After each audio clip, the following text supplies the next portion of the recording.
Pak dari ketua dari Yayasan Jisu ini. Kepada Bapak kami persilakan, Pak.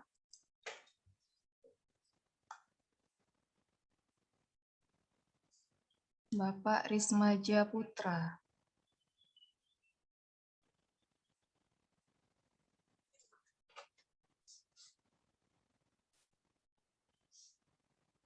Pak Putra masih unmute tuh Pak.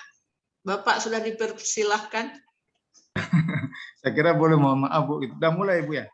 Sudah Pak, baru mulai Pak. Karena gini, yang lain kalau nggak ada muncul itunya, apa ininya kameranya. Oh, tolong di on-kan videonya ya adik-adik ya. Pengalamannya kalau tanpa nampak wajah kamera, suaranya nggak ada kebanyakan gitu. Setahun karena nggak ada. Tolong di on-kan videonya adik-adik.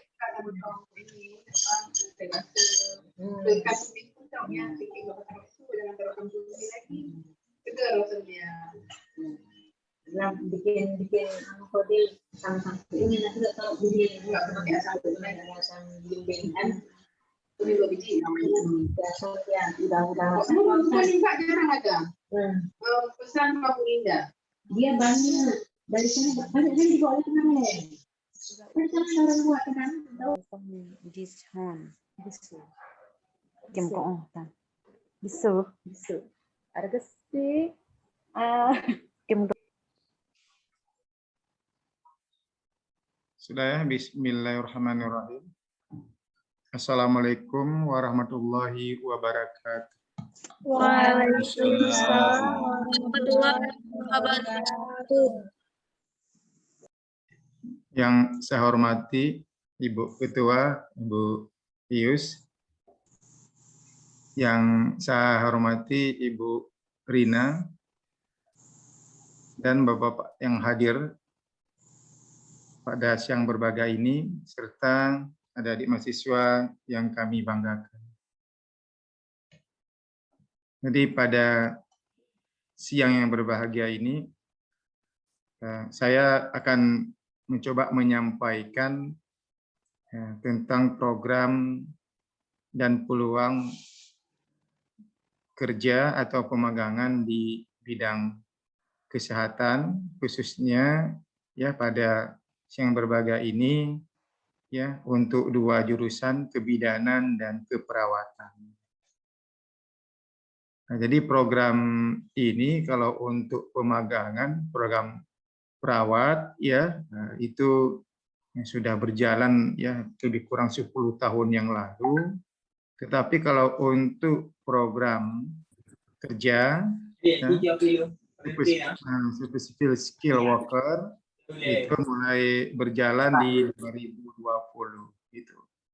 Nah, jadi program ini adalah kebijakan pemerintah Jepang ya yang sangat membutuhkan tenaga kesehatan untuk mengisi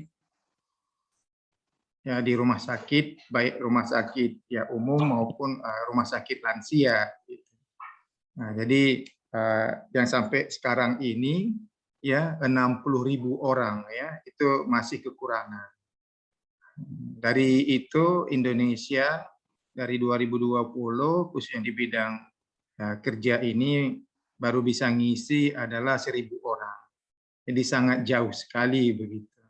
Jadi pemerintah Indonesia melalui Kementerian Tenaga Kerja dan juga Kedutaan Besar Indonesia yang ada di Tokyo ya meminta kepada kami selaku mitranya pemerintah untuk menyampaikan ya program ini begitu.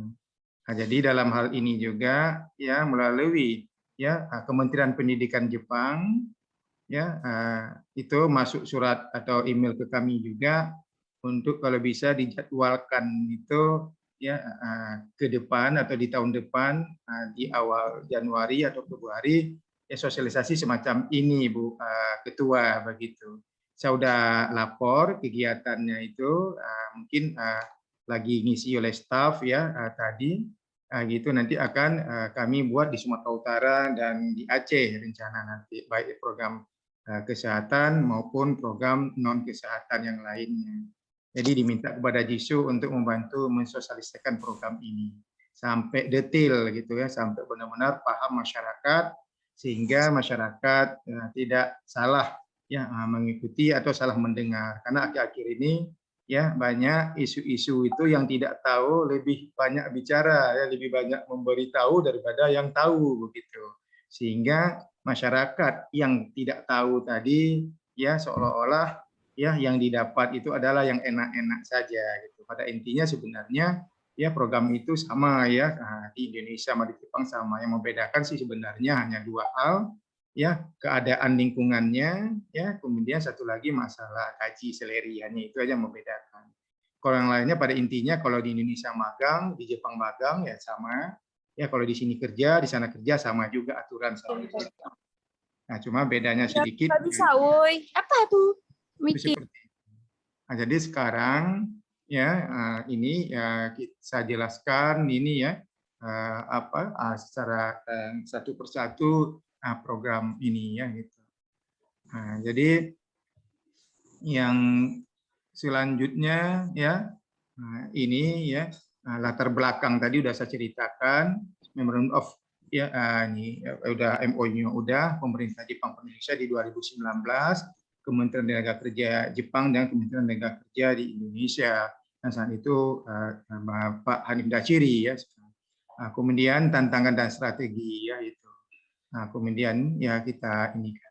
Nah, jadi ini ya cerita tadi ya berlanjut ya. Ini presentasi ini asli dari kementerian itu Bu Ketua. Ya waktu Munas saya di kemarin di Jakarta Mukernas ya, itu dengan kementerian, ini bahannya untuk disampaikan, jadi saya menyampaikan ya langsung ini, jadi semua persis sama, ya gitu, poin-poinnya sama dari sana. Nah, jadi untuk disampaikan supaya di masyarakat tidak berkembang nanti informasi-informasi di luar ini, itu maksud kita. Nah, jadi mengalami kekurangan tenaga kerja dan populasi ya warga yang menua, ya gitu, itu yang pertama kondisi. Seperti saya sampaikan tadi. Kondisi tersebut ya disolusikan dengan amandemen ya MOU-nya di 2018 dan 2019 itu ya ininya kotok palu lah istilahnya, dua-dua udah sepaham. Jadi MOU ini antara negara Indonesia Jepang dan negara Jepang ya dengan Vietnam, dengan Cina, dengan negara lain berbeda-beda. Jadi ini kita negara Indonesia ya sesuai dengan ya karakteristik kita orang Indonesia. Jadi Pak Menteri itu membuat kebijakan itu seperti itu dengan Jepang. Ya walaupun Jepang meminta banyak hal gitu, tapi ya beliau Pak Hanif Dachiri memperhatikan benar ya tentang keadaan program ini gitu. Kenapa? Karena program ini salah satunya yang dikelola oleh kementerian sendiri. Kalau yang lainnya itu adalah PT, ya, seperti ke Arab Saudi, ke Australia, ke Jerman itu PT. Makanya melalui BNP 2 TKI. Nah, jadi sekarang BP 2 MI namanya, gitu ya, pekerja migran Indonesia BP 2 MI. Gitu. Kalau program ini enggak, itu semua adalah di bawah Kementerian Tenaga Kerja. Kalau ke Jepang ini langsung Kementerian Tenaga Kerja yang pegang, gitu ya, itu khusus ke Jepang. Kalau negara lain tidak, gitu kan itu. Nah, jadi kalau yang kita ini BP 2 MI hanya tercatat aja, jadi if call-nya aja. Nah, jadi pada saat sudah lengkap semua, tinggal berangkat, jadi hanya mendapatkan kartu melapor bahwa ya misalnya kita atau adik-adik itu atau siapa itu yang berangkat ke Jepang itu ya terdaftar bahwa dia sekarang sedang bekerja di Jepang begitu. Nah itu, tapi kalau untuk negara lain yang mendaftar itu adalah PT-nya gitu. Ini enggak, ini pribadi individu gitu. Begitu juga nanti program pemagangan yang kami jalankan. Kompaspor dari kementerian, keberangkatan dari kementerian, selama 3 tahun dari kementerian. Jadi semua program yang ada di JISU itu adalah program kementerian semua. Gitu. Jadi kami adalah mitra mereka, ya, makanya semua ya yang kami lakukan itu terpantau semua oleh mereka 100%. Dan mereka setiap tahun itu monef ke tempat kami gitu. Seperti itu. Nah, jadi ya ini program pemerintah murni.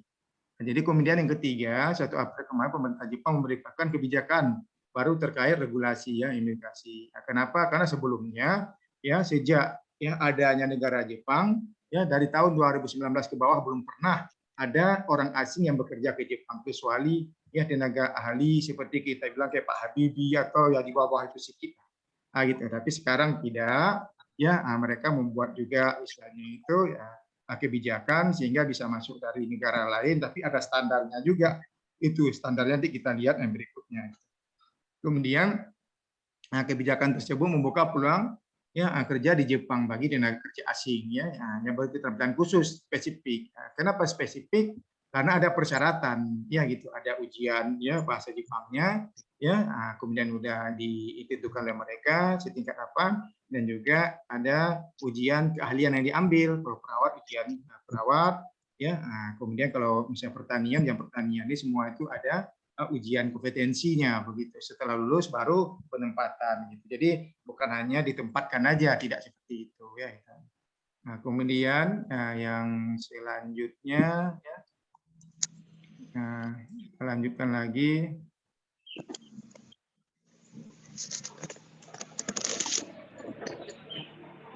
Ya, ini kebutuhannya gitu ya. Ini kebutuhan daripada ini ya. Sebentar, terlangkaui mungkin. Ya, nah ini ya. Bidang pekerjaan. Jadi 14 bidang pekerjaan ya yang tertampung di Jepang gitu. Jadi yang kita sekarang ini adalah masuk kategori yang pertama, care worker gitu kan. Jadi bilang perawat ya. Nah, itu kemudian ada 14 bidang ini, bagian cleaning, manajemen ya, mesin elektrik semua. Jadi di Indonesia dari 14 bidang ini ya baru bisa diujiankan ya, itu baru 6 bidang pekerjaan. Pertanian ya, perawat ya, konstruksi, peternakan, pengolahan makanan dan restoran ya, itu baru itu yang bisa diujiankan gitu. Karena COVID jadi tidak bisa berjalan dengan baik. Nah, kemudian berapa jumlah kebutuhan itu sendiri ya, inilah kebutuhan ya gitu yang dibutuhkan. Jadi total semuanya adalah 345.150.000 orang. Jadi maunya ya Indonesia bisa mengisi ya 70.000, artinya 20% aja dari garis itu. Tapi baru terisi tadi baru 1.000, berarti ya yang beratnya berapa persen lagi, jauh kali ya. Jadi 69.000 lagi gitu. Sementara ini sampai 2024 dulu gitu. Berarti di atas itu bertambah terus lagi gitu kebutuhannya. Itu seperti itu. Nah, jadi bagaimana program ini gitu ya. Nah, jadi program ini kalau dia berkaitan dengan kesehatan ya, itu berkaitan dan manajemen pemeriksaan gedung. Nah, itu di bawah Kementerian Kesehatan, Tenaga Kerja dan Sosial gitu. Ya Kemensos ya. Jadi Kementerian Kesehatan dan Kemensos kalau kita di Indonesia. Jadi kalau ada apa-apa semua yaitu ya mengadu ke situ gitu. Melaporkan ke situ karena program ini adalah mandiri. Jadi JISO tidak bisa ikut campur kemari karena program ini adalah mandiri, ada G2G gitu. Nah, kecuali program pemagangan. Kalau pemagangan memang ya seperti ya kita PKL di kampus atau anak SMK PKL, selama masih PKL pembimbingnya atau dosen pembimbing tetap ya semasih mereka berada di perusahaan ya atau di tempat kerja, itu hubungannya masih ya berkaitan dengan sekolah atau instansi yang mengirim. Tapi kalau program ini tidak, ini langsung individunya, seperti kita juga lulusan ada lulus kuliah bekerja di rumah sakit, bagaimana urusan kita dengan rumah sakit, tinggal kita dengan rumah sakit aja. Kalau merasa janggal kita lapor ke instansi pemerintah yang terkait. Apakah misalnya berkaitan dengan kesejahteraan dengan tenaga menteri dinas tenaga kerja setempat atau bagaimana. Ini di Jepang pun begitu statusnya. Kenapa? Karena program ini mendapat perlakuan sama dengan karyawan orang Jepang sendiri. Gitu. Ya tidak ada perbedaannya. Ya mungkin kalau kita di Indonesia ada cemburu kan, karena orang Cina masuk Indonesia aja diribut, apalagi dapat hak yang sama dengan orang Indonesia gitu kan, lebih parah lagi. Tapi Jepang mereka tidak masalah karena profesional aja. Jadi semua kalau orang Jepang gaji pokoknya kita dalam Banda Aceh berapa? UMR-nya itu bilang. Ya 18 juta kita bilang. Berarti ya orang asing yang bekerja di Banda Aceh tetap sama juga. Begitu juga orang ya asing lainnya yang bekerja di Jepang.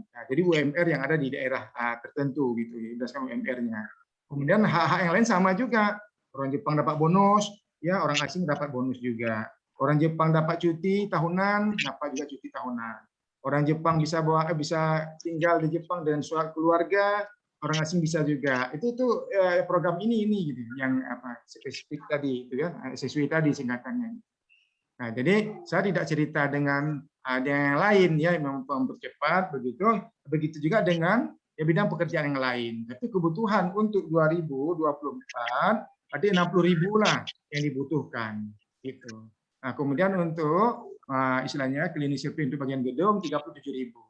Nah, jadi ini di bawahnya lagi ini ya ini ya instansinya ya di bawah MHLW Japan gitu. Ini lain lagi gitu. Jadi kalau ini METI, Kementerian Ekonomi, ini misalnya dari Kementerian Jepangnya ini ya. Jadi singkatannya MHLW, ini nggak perlu kita ikut gaji jauh sekali. Yang penting secara umum bahwa kalau bekerja perawat di Jepang di bawah Kementerian Kesehatan dan Kementerian Pekerjaan dan serta Sosial, gitulah kira-kira. Ya. Nah, ini gitu juga pertanian semua. Jadi totalnya itu adalah 300 ya 45.150 orang. Jadi untuk kesehatan perawat ya 60.000. Kemudian kalau untuk pemagangan ya tidak tersebutkan karena dia terus butuh gitu kan gitu. Jadi ada dua program kita ini, program magang dan juga program kerja mandiri. Nah, kita lanjutkan lagi. Ya, jadi 4 kategori kandidat, ya kan? Nah, jadi kalau di sini CPMI calon pekerja migran Indonesia yang telah menyelesaikan magang di Jepang. Ini sekarang kan ada peserta magang ya yang 3 tahun. Selama COVID mereka tidak bisa pulang ke Indonesia. Kan gitu, atau yang ada di Jepang tidak bisa keluar Jepang. Jadi bagi mereka yang sudah selesai 3 tahun diberi kesempatan untuk melanjutkan di Jepang bukan sebagai ya visa kerja atau sebagai tenaga bukan sebagai visa peserta magang, tapi mereka dirubah status sebagai visa kerja itu seperti itu. Nah, kemudian ya kan yang ini kita di sini masuk ke kategori saya loncat aja ya, yang newcomer, artinya yang belum pernah ke Jepang sama sekali. Gitu. Nah, jadi yang belum pernah ke Jepang sama sekali, jadi berangkat dari nol ya, dari Indonesia atau dari Aceh ya ke Jepang ya. Nah, itu yang sekarang yang kita sosialisasikan program.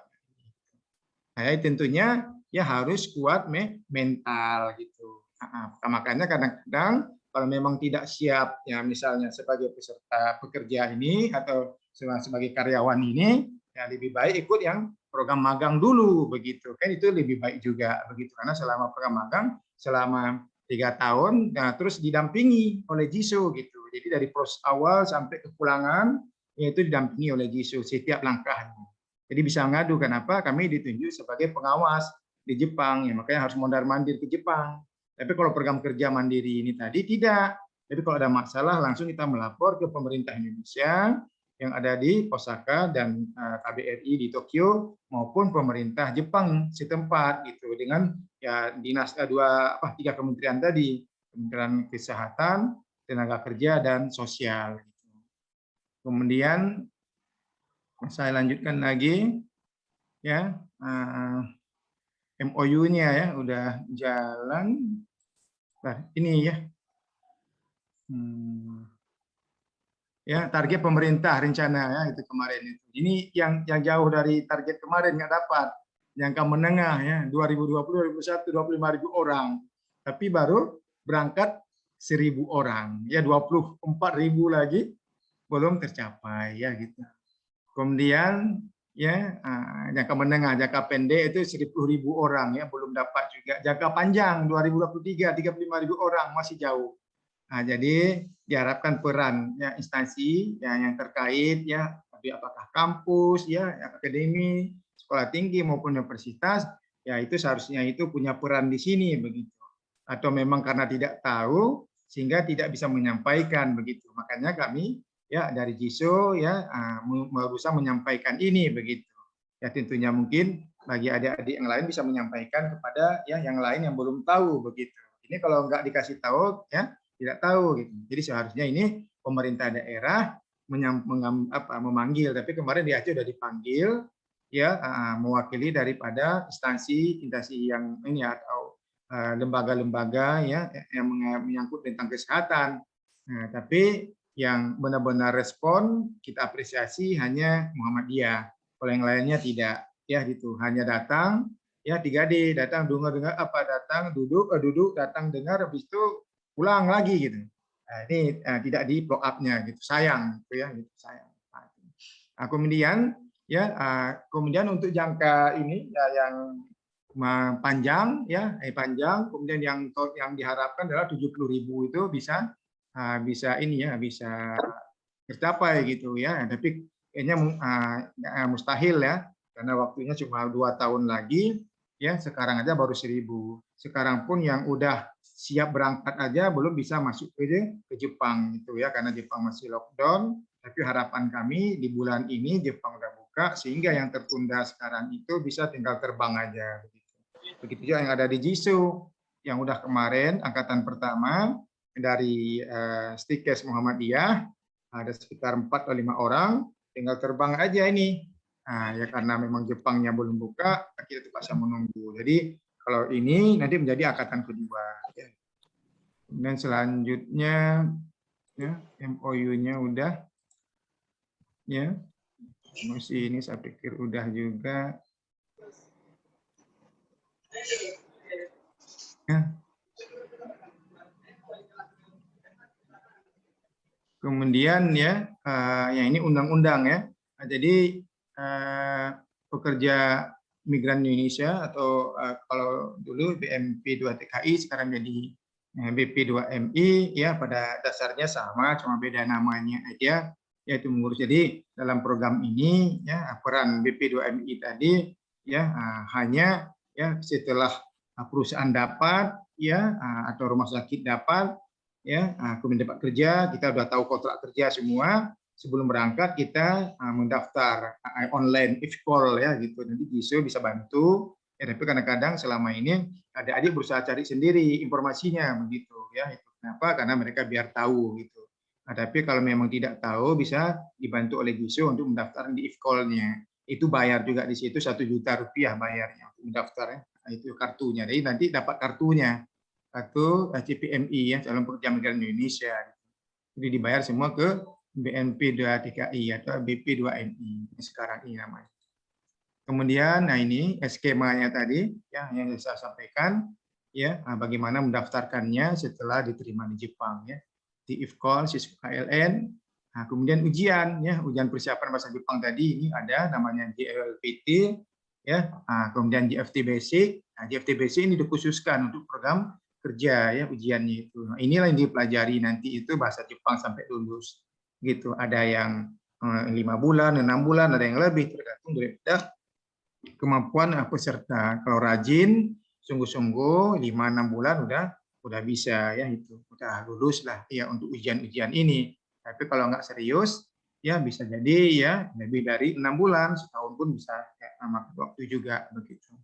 Nah, begitu juga dengan program pemagangan. Program pemagangan pun harus lulus juga ya ujian, tapi tidak ujian skill, tapi ujian bahasa Jepang aja. Karena syaratnya sebagai ini ya, juru rawat itu komunikasi bahasa Jepang harus lebih baik, karena ada laporan-laporan ya pasien yang harus diisi. Kalau memang nggak ngerti bahasa Jepang sama sekali tidak bisa, itu susah nanti mengisi laporan gitu. Komitmen sebelum kandidat di Indonesia. Kemudian ya setelah tiba misalnya di Jepang bagaimana? Nanti di sana ada juga ya instansi ya sport ya gitu. Artinya perusahaan ya yang mitra yang menempatkan di ini ya, atau perusahaan pendamping lah lebih enak dibilang, perusahaan pendamping di tempat kerja di Jepang. Ada itu nanti itu ya, itu mereka komunikasi pun bisa juga. Nah, sebenarnya ya kalau bisa mandiri, tapi dalam hal itu ya pemerintah kita meminta untuk ada perusahaan pendamping. Nah, jadi makanya yang selama ini udah jalan ya, Jisoo bekerjasama dengan perusahaan pendamping yang di Jepang, kemudian nanti baru penempatan di rumah sakit begitu. Jadi karena pihak rumah sakit tidak bisa ya, melakukan beberapa pekerjaan seperti menjemput ke bandara, ya kemudian juga mengkarantina, ya nggak ada fasilitas itu, kemudian juga membuat paspor, visa, itu semua itu dibantu oleh perusahaan pendamping gitu nanti seperti itu. Jadi selama di Jepang ya tetap aman gitu, tidak dibiarkan bebas begitu aja atau lepas begitu, tetap aman gitu. Ya, karena ada perusahaan pendamping tadi. Gitu. Kemudian ya ini ya sesuai kemarin ya ini kebutuhannya ya, jumlah presentasinya ya yang banyak adalah dari Vietnam gitu ya itu. Sebentar.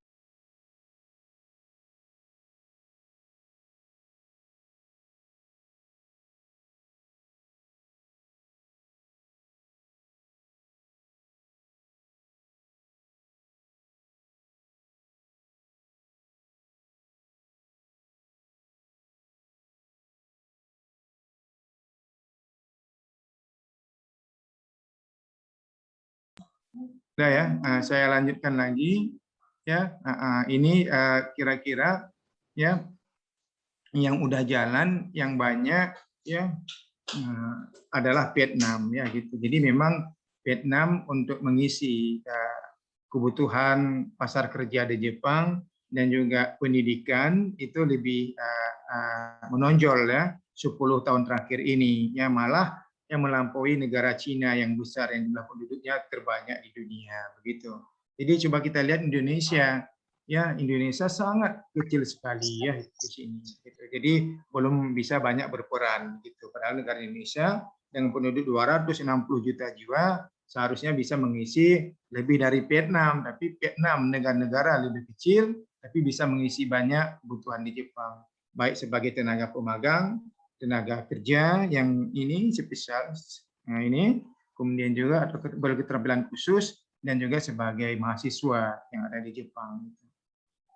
Kemudian yang selanjutnya ya. Nah, jadi yang selama ini ya dari 14 ya, bidang pekerjaan tadi, inilah kira-kira gambarannya yang udah terisi ya dari 345.000 ya 150 orang tadi begitu. Jadi masih sedikit sekali ya, umumnya rata-rata yang diisi adalah dari magang ya. Jadi peserta magang yang 3 tahun tidak pulang ke negaranya, tapi mereka melanjut dengan program kerja ini karena standar dan syaratnya itu sudah memenuhi di Jepang. Jadi mereka tinggal ini melanjutkan dengan status yang berbeda dari sebelumnya, adalah peserta magang ya, yang sekarang adalah sebagai pekerja mandiri. Nah, apa tantangan dan strateginya gitu ya. Jadi tantangan dan strategi ya, yang pertama adalah berkoordinasi erat dengan pemerintah Jepang untuk memperoleh informasi mengenai standar tampilan yang dibutuhkan untuk menjadi siswi. Jadi sekarang lah seperti kami menyampaikan bagaimana ya ingin menjadi kandidat ya sebagai karyawan di Jepang ya, kami sudah sampaikan tadi. Nah, kemudian kolaborasi Japan Foundation untuk memberikan training bagi struktur bahasa Jepang di Indonesia. Ya, inilah yang permintaan ya dari Japan Foundation. Japan Foundation ini adalah Kementerian Pendidikan Jepang bekerjasama sama JISO, makanya di awal tahun depan ya kami akan nanti datang mungkin ke kampus ya, terutama kampus Stikes dan Politeknik ini ya, Poltekkes, Politeknik Kementerian Kesehatan Aceh begitu. Dan juga rencana kami juga di Lok Sumawe, Universitas Maliku Saleh dan juga Politeknik Negeri Lok Sumawe rencana di samping di Medan. Ini sudah kami agendakan untuk tahun depan di bulan Februari. Nah, kemudian kalau itu tidak disampaikan dengan baik, ya nanti ada kesannya itu bahwa ke Jepang itu atau yang didengar itu adalah yang enak-enak saja, artinya gaji aja, tapi prosedurnya itu cara ikutnya itu ya dikira gampang. Gitu. Nah, jadi makanya dengan disampaikan ini sehingga pemikiran yang dianggap gampang itu benar-benar menjadi gampang karena programnya udah tahu, prosedurnya udah tahu, dan apa yang harus dilakukan dan apa yang tidak boleh dilakukan. Maka kita akan sampaikan di sini. Nah, jadi syaratnya itu harus lulus bahasa Jepang N4 ya, atau JFT Basic A2. Ini kalau bahasa Inggris setingkat intermediate. Ya, setingkat intermediate. Artinya dengan ya lulus N4 ini atau A2 JFT Basic ini, ya itu sama-sama pelaksana Japan Foundation, Kementerian Pendidikan Jepang yang ada di Indonesia melalui kedutaan dan konjen ya yang ada di Medan, masing-masing konjen yang ada di Indonesia itu diwakilkan.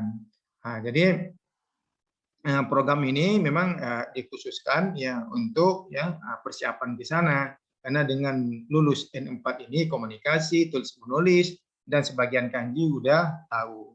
Itu makanya dengan demikian setiba di Jepang tidak ya istilahnya itu ya menjadi masalah. Kenapa? Karena tidak bisa berkomunikasi. Dan selama tiba di Jepang juga itu jadi setiap hari ada ya pendidikan bahasa Jepang di rumah sakit diajarkan itu. Itu tergantung ya pihak rumah sakit. Kadang-kadang ada rumah sakit itu tidak perlu dibayar. Nah, setelah yang udah berangkat dari Jiso ke sana, yang dari Poltekkes ke Menkes Medan, itu biaya belajar itu yang setiap harinya itu digratiskan oleh rumah sakit tempat mereka bekerja. Apakah tempat yang lain sama itu kita belum tahu, itu kebijakan daripada rumah sakit masing-masing dan itu dia diatur oleh pemerintah ya Jepang. Kenapa? Karena itu sesuai dengan kebutuhannya. Nah, mungkin masing-masing rumah sakit punya target ya dengan kemampuan bahasa Jepang yang bagus, ya mereka bisa kanji juga, ya tentunya akan memudahkan mereka ya untuk komunikasi dan juga bekerja. Dengan demikian mungkin pihak rumah sakit lebih nyaman gitu. Makanya ada ya tambahan-tambahan ya yang dilakukan oleh rumah sakit gitu yang tanpa dibebankan kepada ya pekerja atau orang asing tadi yang bekerja di Jepang gitu. Nah, kemudian standar-standar yang lainnya ya udah ada. Jadi kalau untuk kita perawat ada standar untuk perawat. Jadi ujiannya itu adalah dalam bahasa Jepang dan ujian dalam bahasa Indonesia. Tapi selama ini ujiannya itu diikuti tidak sulit, ya karena yang bukan dari jurusan perawat pun, dari SMA pun ikut program ini dengan belajar ya 2 minggu, ya sungguh-sungguh, alhamdulillah bisa juga menjawab ya soal-soal ya ilmu keperawatan ya atau ilmu pelayanan ya, pasien ya dan lulus begitu. Nah, jadi tentunya apalagi ya bagi yang jurusan perawat dan kebidanan tentunya akan mudah menjawab karena ada versi bahasa Indonesia dan versi bahasa Jepang seperti itu. Kemudian penyiapan kandidat ini setelah ya terpenuhi semua baru persiapan atau penyiapan untuk ya masuk ke Jepang begitu. Nah, seperti apa? Paspor, visa, MCU-nya, ya gitu dokumen-dokumen gitu semua. Sampai juga keberangkatan dengan tiketnya sekalian. Tapi dan sekarang itu karena COVID harus ada tes PCR dulu ya. Jadi berapa ya? Berapa? 24 jam 3 kali 24 jam. Nah, sejak terhitung kita tes itu gitu. Nah, kalau salah mungkin bisa diperbaiki nanti. Nah, kemudian yang berikutnya ya, ini sistem tag ya di Jepang. Nah, ini ya masing-masing daerah sama. Kenapa? Karena posisi adalah sebagai karyawan gitu ya. Di sana sama seperti kita di Indonesia juga. Kalau karyawan bagaimana? Kemudian juga asuransi ya. Jadi di sana peserta atau karyawan mendapatkan ya asuransi ya itu. Jadi cuma kemudahan di Jepang mungkin beda di Indonesia. Ya, yang saya tahu kalau di sini mungkin preminya ditanggung sepertinya oleh ya ini ya oleh karyawan itu sendiri dengan dipotong dari gaji. Kalau di Jepang tidak 50-50% itu. 50 dari karyawan, 50 dari tempat kerja atau perusahaan atau rumah sakit yang menerima seperti itu. Kemudian juga ya ini masalah kerja lembur ya. Nah, jadi yang masuk kerja lembur di sini ya Senin sampai ya ini ya sampai hari Sabtu gitu ya gitu. Nah, kemudian misalnya masuk hari Minggu. Itu kalau hari Minggu masuk hari libur itu berarti di-up-kannya itu ya 30% dari gaji yang ada begitu ya itu. Nah, jadi kemudian kalau misalnya kena shift kita malam gitu juga di-up-kan ya gitu. Di-up-kan itu 20% ya. Nah, jadi mulai masuk malam udah mulai di-up-kan, makanya mereka-mereka di sana itu ya banyak dapat di samping gaji pokok. Kalau gaji pokok itu utuh gitu ya, seperti itu. Kemudian yang berikutnya ya nyewa rumah atau tempat gitu. Nah, jadi kalau untuk ini tidak usah dipikirkan, nanti akan dibantu oleh perusahaan atau instansi pendamping tadi. Begitu. Jadi sebelum tiba di Jepang itu sudah disiapkan. Jadi sejak jemput dari bandara, ya jadi mereka itu udah tahu kemana dibawa ya peserta atau kita ini tadi begitu. Jadi kita tinggal duduk manis aja, ikutin aja semua sampai masuk ke rumah sakit, sampai buat buku tabungan ya. Kemudian juga kartu ininya penduduk setempat itu semua dibantu oleh ini ya instansi pengawas tadi atau perusahaan pendamping tadi gitu. Jadi pihak rumah sakit itu udah ya menerima bersih aja. Ya, gitu. Jadi yang berkaitan dengan administrasi akan diselesaikan oleh perusahaan pendamping tadi. Kemudian perbedaan antara training dengan program kerja ini bisa dilihat di sini. Ya, jadi kalau program magang dia ya 3 tahun pertama begitu. Jadi setelah 3 tahun bisa melanjutkan 2 tahun lagi ya untuk masuk program kerja ini tadi begitu. Jadi pada awalnya adalah 3 tahun. Nah, itu kontraknya selama 3 tahun. Bisa sambung bisa. Kemudian program ya kerja ya mandiri ini. Jadi 5 tahun dia. Bagaimana misalnya 2 tahun 3 tahun pulang itu nggak boleh gitu kan. Ada pulang untuk libur tapi pulang bukan berarti untuk berhenti. Jadi pulang untuk cuti tahunan boleh gitu. Karena setiap tahun ada cuti tahunan 10 hari. Boleh-boleh aja. Dan kalau cuti tahunan itu biasa sendiri semua sendiri begitu. Tapi bisa diambil ya gitu. Dan kalau diambil tidak bersamaan dengan teman yang sekerja kalau satu daerah karena bisa tidak ada orang di rumah sakit gitu. Jadi tinggal mungkin diatur dengan teman kapan si A pulang, kapan si B pulang. Jadi ada yang menggantikan, ya ada yang mengisi, tidak semua pulang begitu bisa diatur. Itu perbedaannya gitu. Kemudian kalau yang ini ya murni dia dari Indonesia ya pernah ke Jepang peserta magang. Kalau program yang ini program kerja bisa juga dari baru dan juga bisa juga dari alumni dari magang tadi yang ada di Jepang tidak pulang lagi ke Indonesia ya tapi otomatis dia itu melanjutkan dengan program kerja. Nah, kemudian untuk ya program yang ini ya untuk pengiriman. Nah, inilah posisi JISO ya. Jadi sending organization, lembaga pengirim. Jadi JISO untuk program kerja ini nggak boleh dia ya mengatur di sini gitu untuk mengirim. Cuma membantu boleh, pengurusan jadi membantu boleh. Nah, itu kan apabila diminta oleh peserta begitu ini diberi penawaran. Tapi kalau peserta magang itu sepenuhnya dilakukan oleh JISO sendiri gitu. Itu dari proses awal sampai ya pulang kembali ke Indonesia selama 3 tahun. Kalau yang program kerja tidak, tapi kami menawarkan atau mereka kalau merasa itu diperlukan ya bisa dibantu, tapi kalau tidak ya misalnya peserta saya nggak usah dibantu, kami mandiri aja apa gitu. Tapi kalau memang ada diminta bantuan, tolong kami nggak ngerti ini akhirnya akan membantu dari segi hal semacam itu. Tapi kalau untuk mengurus langsung itu tidak boleh. Ya tidak boleh kecuali tadi diminta untuk diuruskan. Beda ya diurus dengan minta diuruskan itu beda. Itu penyampaian dari kementerian kepada kami seperti itu supaya tidak disalahgunakan. Itu. Kemudian perusahaan supervisionisasi pendamping tadi gitu ya gitu. Nah, jadi perusahaan pendamping kalau di Jepang ada ya itu SO namanya itu. Ya, jadi kami komunikasi dengan jadi standing organization SO dengan ya AU tadi itu di sana yang di Jepang itu ya terus ya selama 3 tahun ada di pemagang itu dipantau ya, ini ya terus ya setiap hari, setiap detik, setiap langkah lah ya apa yang dilakukan ya ada masalah begitu. Tapi kalau program kerja ini ya itu lembaga pendamping di Indonesia adalah sport organization itu di sini. Nah, kalau di lembaga ini apabila diperlukan mereka yang melakukan, tapi kalau tidak mereka diperlukan, mereka tidak membantu gitu. Makanya misalnya kapan diperlukan, terutama ya waktu tiba di bandara, dijemput oleh mereka, ya dibawa ke tempat karantina. Setelah itu nanti selama karantina 14 hari mereka melakukan, tapi bukan pihak rumah sakit. Kemudian juga waktu pengurusan KTP Jepangnya, buat buku tabungan ke banknya, dan lain-lainnya yang diperlukan, yaitu dibantu oleh instansi tadi ya, sport organization, lembaga pendukung gitu ya. Tapi ini tidak ada di pemagangan. Kenapa? Karena pemagangan udah ada kami dua ini ya, yang dari Indonesia maupun yang dari Jepang. Kemudian yang selanjutnya ya, nah ini ya instansi ya pemerintah Indonesia yang terkait dengan program ini. Kalau di Indonesia Kementerian Tenaga Kerja, ya, kemudian BNP 2 TKI yaitu atau BP 2 MI sekarang namanya.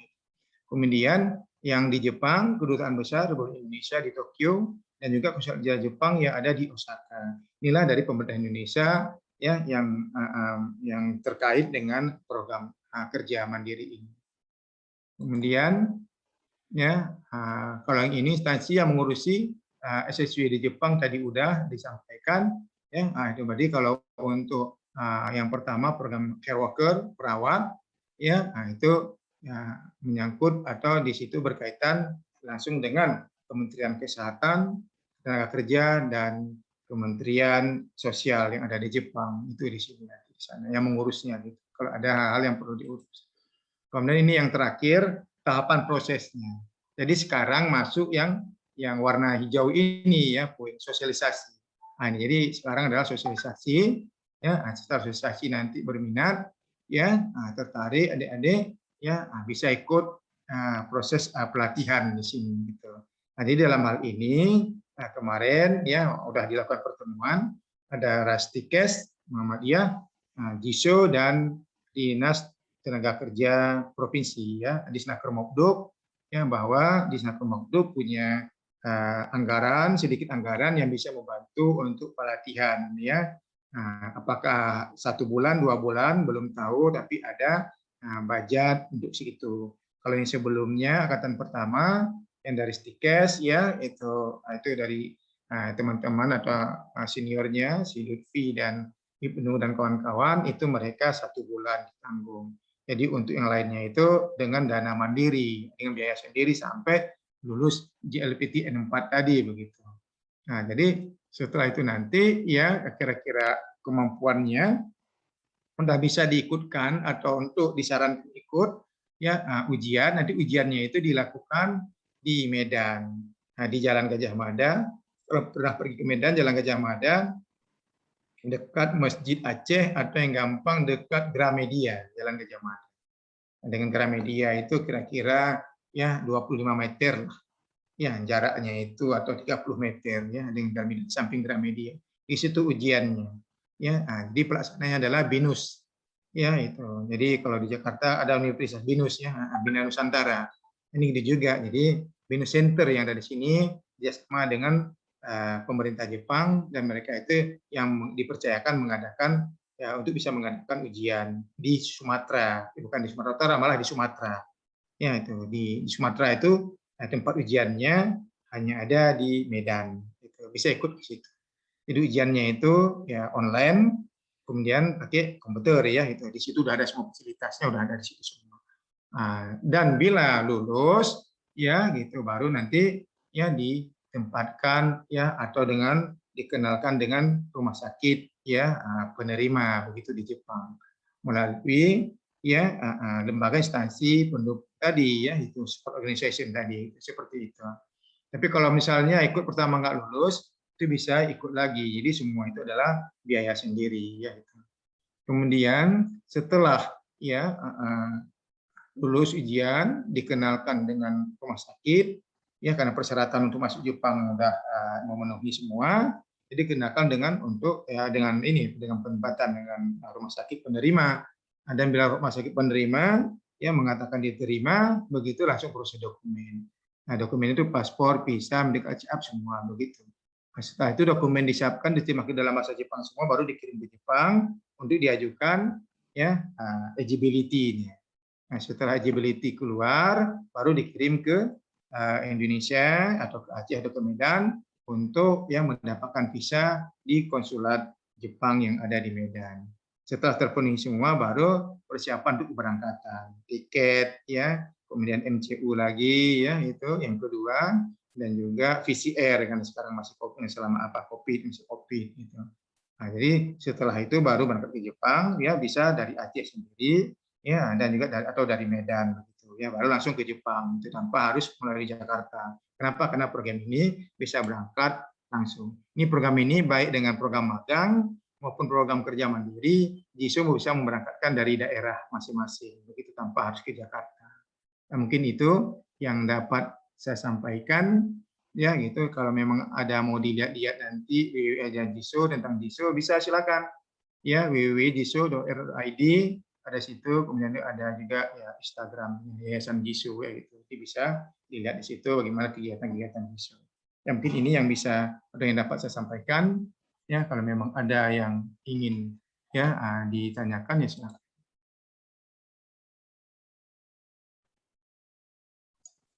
Oke, terima kasih Pak Risma, Pak Putra. Mungkin adik-adik ada yang ingin bertanya ya. Bisa di raise hand. Wahyu, ingin bertanya? Wahyu? Oke, yang lain mungkin ada yang ingin bertanya, bisa raise your hand. Oke, Anis. Ini sepertinya lulusan pelatihan yang pertama, Pak ya, Anis. Oke, Anis. Silakan. Mungkin ada yang ingin ditanyakan.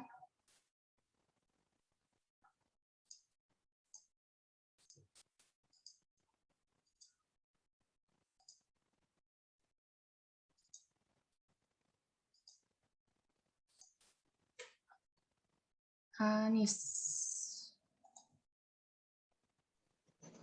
Oke, silakan Anis. Tidak ada pertanyaan. Oke, mungkin yang lain. Wahyu, ada yang ingin ditanyakan? Sudah raise hand ini, Wahyu. Yang lain mungkin ada yang ingin ditanyakan? Kameranya mana, Bu Rina? Sepertinya orangnya nggak ada. Udah ketiduran kayaknya, Pak. Makanya itu, kadang-kadang kalau Zoom itu, tapi kalau kami di Poltekkes Nah, ini sudah hadir sekarang 100 orang itu nggak boleh kalau nggak ada kameranya, saya anggap tidak ada orang ya, Pak, ya. Ditinggalin itu. Ya, dia nggak dengar gitu, kadang-kadang di situ nggak bisa. Oke, sejauh ini ada yang mau ditanyakan, sangat detail sekali tadi ya paparan dari Pak Putra.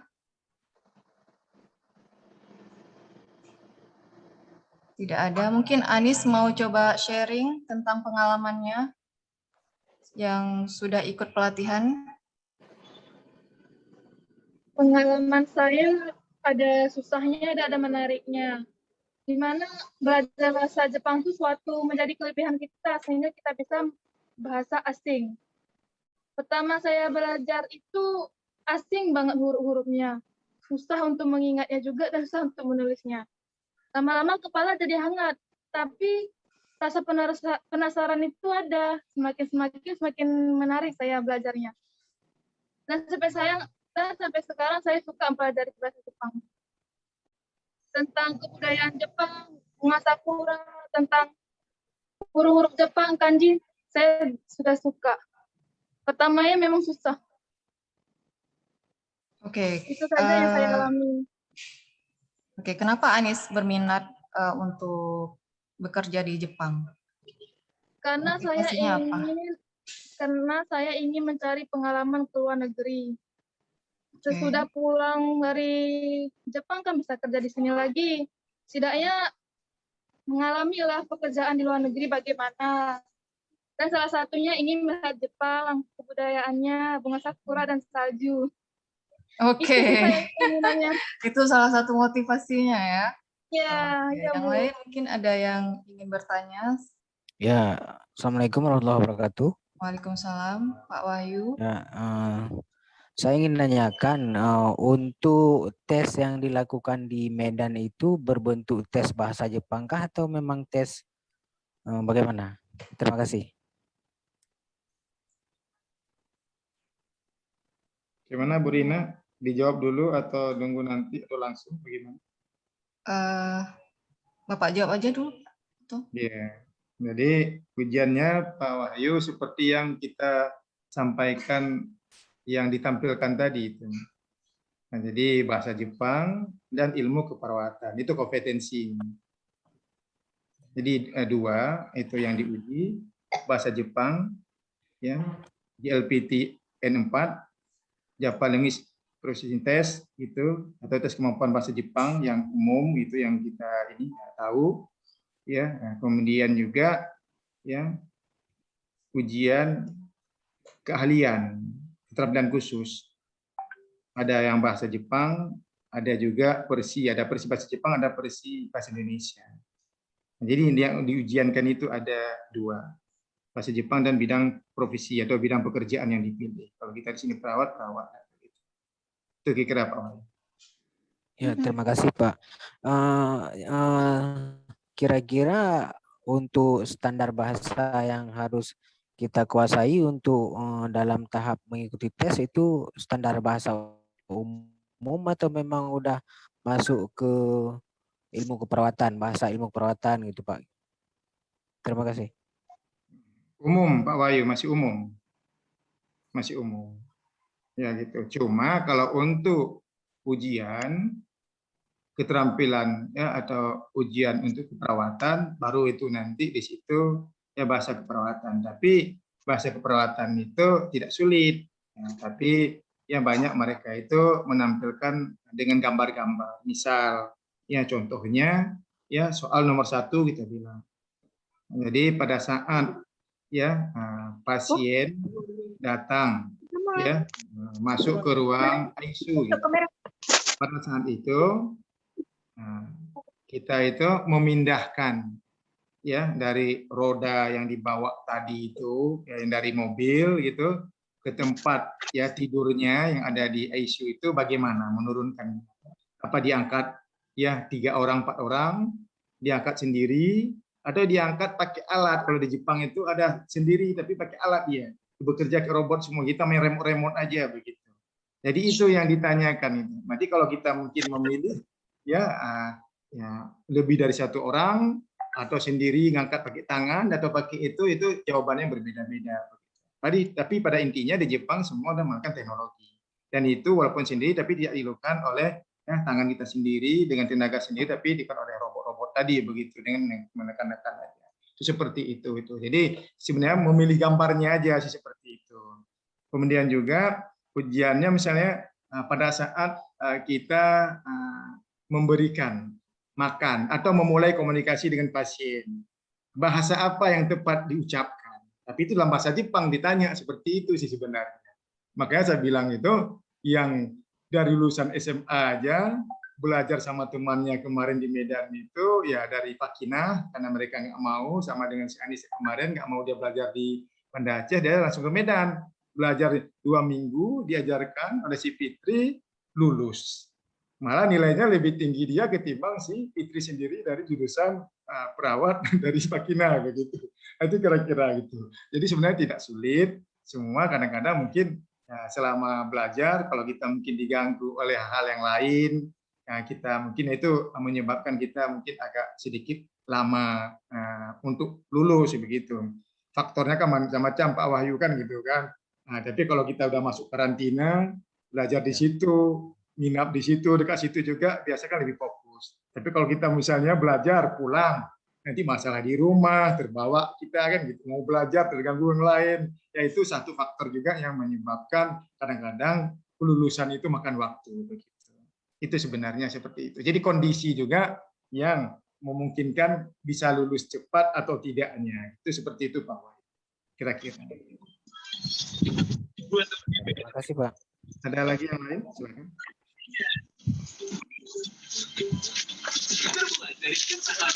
Yang lain bagaimana? Tidak mengerti, kurang menarik atau bagaimana?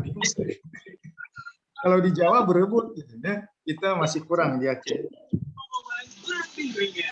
Kalau di Medan gitu juga, datang sendiri, telepon datang semua. Ini sudah dibuat oleh kampus. Bagaimana kira-kira responnya? Ada?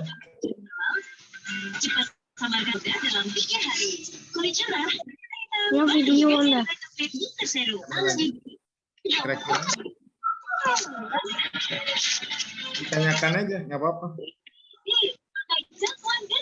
Ya, perlu saya sampaikan ya, jadi Disnaker menginginkan ya calon itu atau pelatihan ini, persiapan ini di bulan Oktober ini tanggal 20 harus dimulai gitu, seperti itu. Jadi kalau memang ada hal yang perlu ditanyakan bisa, karena kalau nanti dengan Disnaker paling mereka membuat ya ini apa istilahnya itu iklan atau mungkin ya berita ya lowongan kerja. Nah, di linknya Disnaker sendiri seperti yang sebelumnya, nah, itu bisa terisi oleh yang lain. Tapi kali ini Disnaker ya memberikan kesempatan dulu kepada ya adik-adik yang ada di Stikes Muhammadiyah. Saya pikir ini satu kehormatan, saya pikir ini. Nah, karena diutamakan dulu gitu. Makanya pada saat saya bilang disampaikan bagaimana kita hubungi aja Pak Faisal, saya kenal dekat itu dengan Pak Faisal, seluruh Poltekkes yang ada di Aceh. Nah, kita tetap ini dulu, seandainya nanti kurang di sini baru dari yang lain. Gitu. Itu seperti itu kira-kira. Ya, silakan.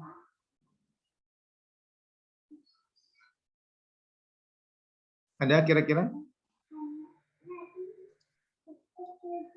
Baik, Pak Putra. Assalamualaikum warahmatullahi wabarakatuh. Kedengaran suara saya, Pak? Semua? Dengar, ya. Jadi kita sudah rancang pelatihan ini, tolong dibetulkan ya Pak Putra kalau saya salah. Dirancang pelatihan ini di Stikes Muhammadiyah, sehingga hari ini kita buat webinar dengan harapan dari Luxmawi dan Biren bisa ikut, supaya bisa nanti ikut pelatihannya di Stikes Muhammadiyah.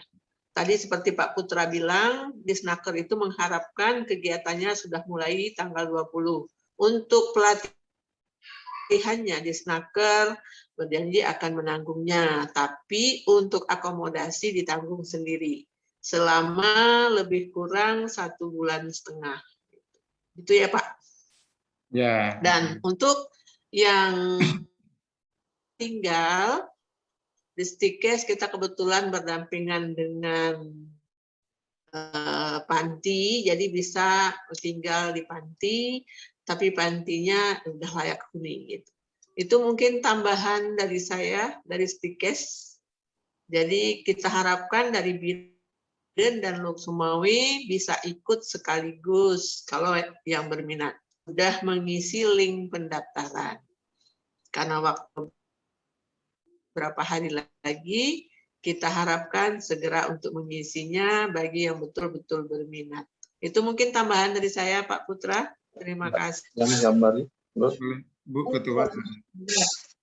Bu Ketua, mohon maaf, itu apa yang hadir sekarang ini dari lu semuanya ada mengikuti juga, ada ikut juga. Gambarnya semua.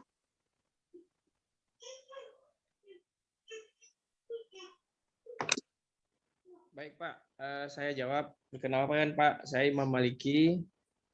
Saya dapat informasi ini dari Ibu Elis. Nah, saya mewakili dari Biren, yaitu Akur Muhammadiyah Biren. Sebenarnya dalam peminatan untuk ke Jepang ini di Biren itu banyak.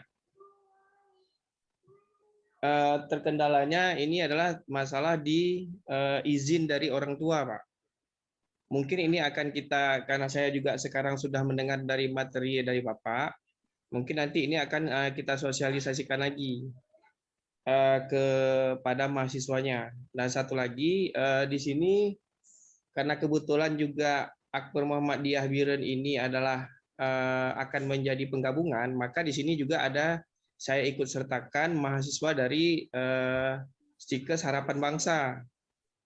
Nah, karena saya berpikir ini kita adalah masih satu lingkup Muhammadiyah, maka ada beberapa orang yang dari Stikes ini ada di dalam Zoom ini. Dan kemungkinan nanti mengenai masalah pelatihan tadi yang seperti Ibu Eli sampaikan tadi, mungkin akan kita briefingkan lagi, Pak. Mungkin seperti itu aja, Pak, dari saya. Baik, sepertinya Pak Ajwar ada gabung tuh. Ya. Selamat Pak Kabid ya ini. Jadi Pak Imam mungkin saya ini kan nanti saya akan kirimkan ke Ibu Ketua presentasi yang tadi sehingga nanti bisa disampaikan ya kepada ya mahasiswanya atau alumni dan juga kepada orang tua tadi ya seandainya ada ingin bertanya begitu. Jadi gini nanti program ini Pak Imam bisa jadi nantinya mereka ya sebagai peserta magang, perawat juga sebagai kerja, mana yang lebih cepat kan itu sebenarnya plus minusnya sama aja begitu. Kan itu nanti itunya. Karena kita harapkan itu adik-adik itu lebih cepat ke Jepang lebih baik kan begitu dia supaya kepercayaan orang tua, lingkungan juga lebih kuat begitu.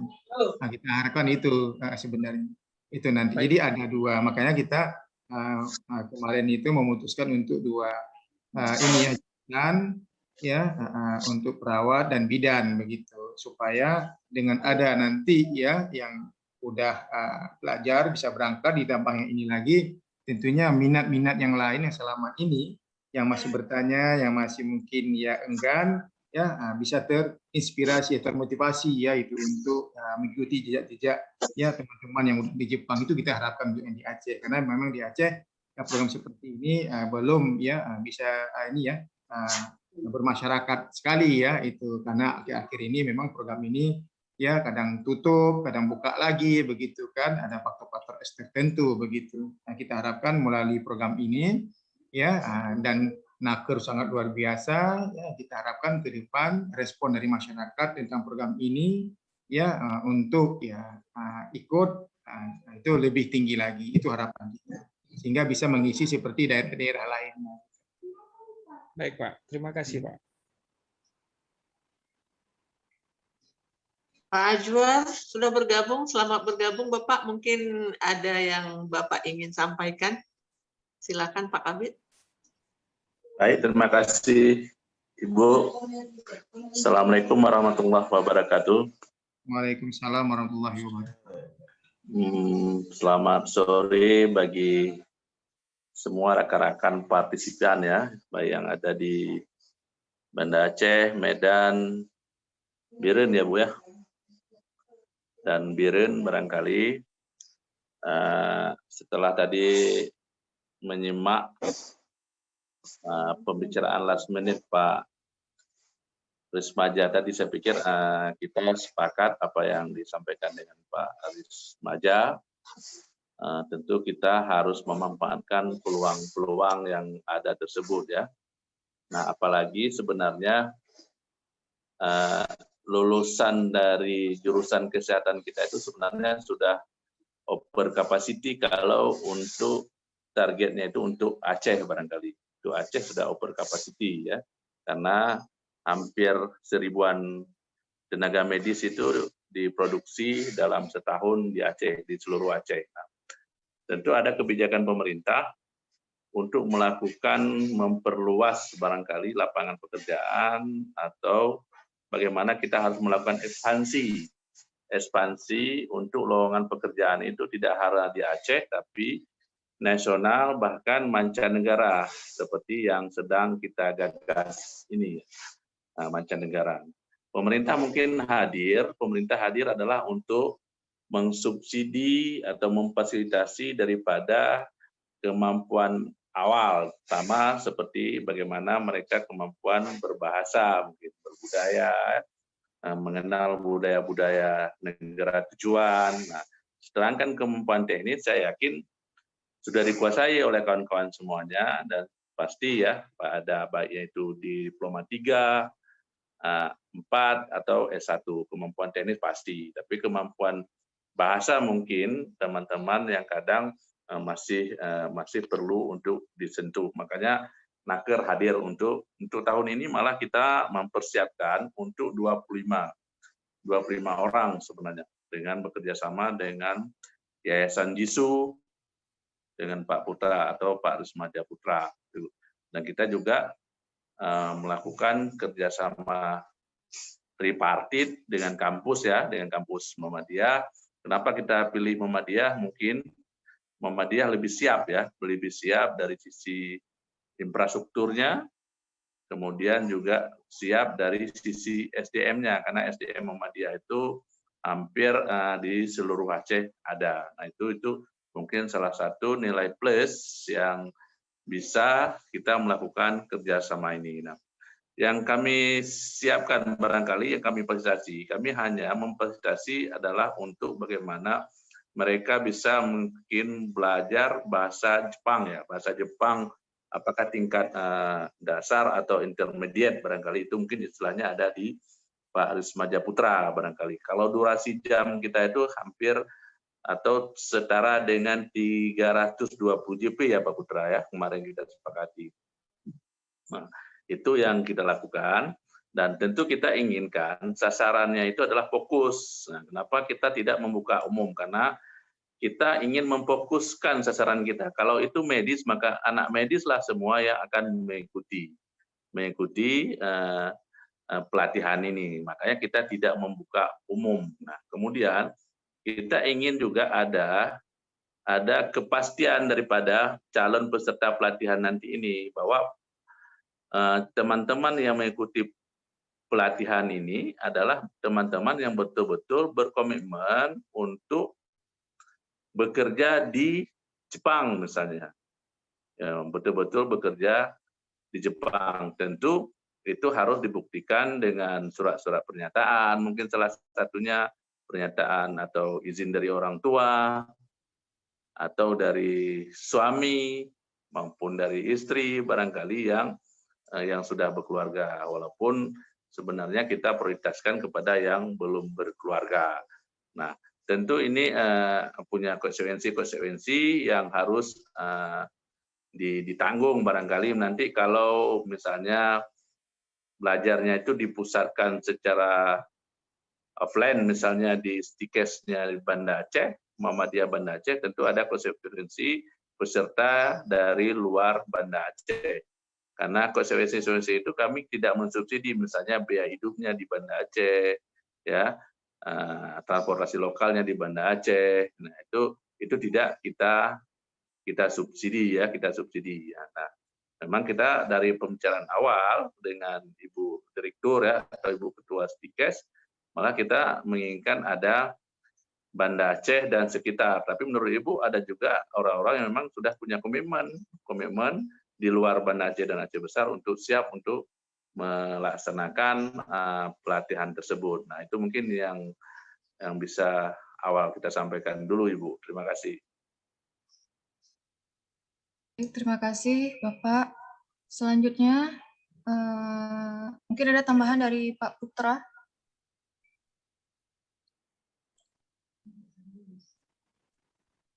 Baik, Bu Rina. Kalau kami sih sebenarnya JISO ya karena di Stikes ya kata Ibu Ketua ada fasilitas ya penginapan. Bila memungkinkan, walaupun dekat, alangkah baiknya itu nginap semua di situ. Artinya biar belajarnya itu lebih maksimal. Itu jadi dengan cepat belajar, cepat lulus, cepat berangkat. Gitu. Karena pengalaman yang udah ya, yang tidak ya diasramakan, yang diasramakan itu ya, berbeda begitu. Nah, kadang kita kan kasihan juga, kadang-kadang udah ikut ujian ya. 2-3 kali, kadang-kadang nggak lulus begitu. Kenapa? Karena namanya di rumah ya ada mungkin pekerjaan-pekerjaan yang harus dilakukan gitu. Sementara tugas yang diberikan itu juga harus diselesaikan. Itu artinya ya mengefisienkan waktu belajar untuk mempercepat pemberangkatan. Itu yang efektivitasnya itu ya yang didapat dengan yang diasramakan. Gitu. Jadi kalau memang nggak diasramakan ya kita berpikir itu udah sampai ke rumah capek ya juga habis itu untuk keinginan belajar itu rendah, apalagi ada acara-acara hal-hal yang lain di sekitar itu yang mempengaruhi untuk minat belajar itu ya berkurang begitu. Ya, kalau memang itu bisa terpenuhi itu ya, sangat syukur sekali kalau menurut kami gitu. Kalau di Medan kami begitu, makanya yang kemarin-kemarin itu ya semua walaupun ya kadang-kadang dalam kota Medan mereka memilih kok seperti itu biar fokus biar cepat gitu. Ya, tentunya mungkin yang dari Aceh pun sama kami pikir, begitu seperti itu. Nah, memang program ini kami ada dari Irian Jaya, kemarin dari Irian Jaya minta dari Sulawesi, tapi kami arahkan yang ada di Jawa aja atau di Bali aja karena terlalu jauh ya, ujung ke ujung gitu kami berpikir. Cuma waktu berangkat nanti boleh dari kami, tapi bimbelnya atau belajarnya boleh di daerah yang terdekat begitu. Karena dari Irian Jaya kan sangat jauh begitu. Itu seperti itu. Nah, kemudian juga ya kita ingin ya adik-adik yang di Aceh seperti yang di Medan. Tidak kita membandingkan yang di Jawa. Kalau di Jawa udah sangat luar biasa. Yang di Medan ya sekarang ada yang semester 1 ya, semester 2, 3 udah mulai belajar bahasa Jepang. Itu semua ya ikut ini ya. Terus persiapan diri begitu untuk itu. Artinya baik secara mandiri walaupun belum masuk program ini ya maupun ya dengan belajar di tempat-tempat yang lain yang resmi gitu ya boleh-boleh aja. Nah, sehingga pada saat nanti sebelum tamat kita harapkan mereka itu tinggal dikenalkan aja. Artinya harapan kita sebelum tamat udah ada perusahaan gitu. Artinya kalaupun dibantu oleh pemerintah, naker orangnya udah lulus gitu. Mungkin biaya-biaya yang lain kan indah, paspor, visa itu lebih indah lagi gitu. Itu berarti ada peningkatan gitu. Harapan kita seperti itu. Artinya yang dibantu 100% itu bisa ya dipertanggungjawabkan gitu. Kalau ini kan enggak, ada yang mengundurkan diri, ada macam-macam lah begitu. Harapan kita itu bisa terrealisasi seperti itu. Kenapa? Karena perhatian pemerintah di Aceh sangat luar biasa ya kami lihat. Nah, karena nggak semua daerah itu memperhatikan, karena Sumatera Utara aja belum melakukannya begitu. Kita apresiasi untuk yang di Aceh. Nah, mungkin adik-adik ya atau mungkin para dosen di sini untuk dapat menyampaikan kepada adik-adik ya yang ini ya yang tidak hadir atau yang belum tahu tentang hal ini. Nah, kita kalau bisa kita ambillah peluang ini ya untuk modal pengalaman ke depan begitu untuk kemajuan daerah ya di Aceh. Mungkin itu yang dari saya bisa sampaikan. Terima kasih. Bapak, selanjutnya mungkin dari Bu Elisa ada tambahan lagi, Bu? Kalau memang dirasa sudah cukup perwakilan-perwakilan dari luar Banda Aceh, kami mohon tindak lanjutnya sesegera mungkin karena diharapkan di tanggal 20 sudah dimulai pelatihannya. Khususnya Pak Imam, Maliki, Pak Wahyu tadi yang sudah hadir, tolong disegerakan karena waktu tinggal beberapa hari lagi, sehingga tanggal 20 kita bisa mulai kegiatan. Link pendaftaran sudah ada di sana, silahkan diisi dan dilengkapi tadi permintaan izin dari keluarga, baik dari orang tua maupun dari suami. Oke, itu saja mungkin tambahannya. Dari Bapak yang lain masih ada mungkin tambahannya? Silahkan.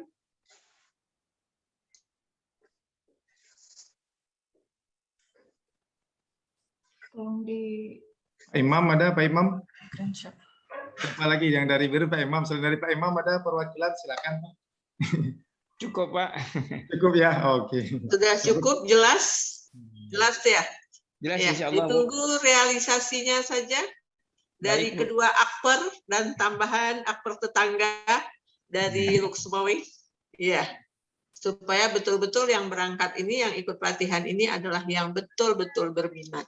Ya, seperti harapan Pak Kabid Disnaker tadi, Pak Ajwa.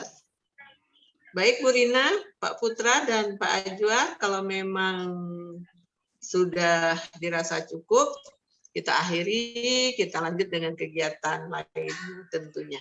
Terima kasih saya ucapkan atas seluruh perhatian dan yang sudah bergabung di Zoom meeting ini. Kami tunggu di Stikes Muhammadiyah Aceh. Baik, terima kasih Bu. Ibu, sekedar informasi Bapak Ibu, di kolom chat sudah ada link pendaftarannya untuk program kerja di Jepang, sekaligus juga ada link presensi kehadiran Zoom kita siang ini. Mohon diisi. Oke, ini saja yang bisa saya sampaikan. Terima kasih kepada Bapak-Bapak, terutama kepada Pak Putra atas paparannya tadi, sangat detail. Cukup sekian. Saya akhiri. Assalamualaikum warahmatullahi wabarakatuh. Waalaikumsalam warahmatullahi wabarakatuh. Warahmatullahi wabarakatuh. Izin live ya Pak. Izin live ya Bu. Juga Bu Ya, Rina. makasih. Assalamualaikum. Waalaikumsalam. Adik-adik ditunggu di Stikes Muhammadiyah Aceh.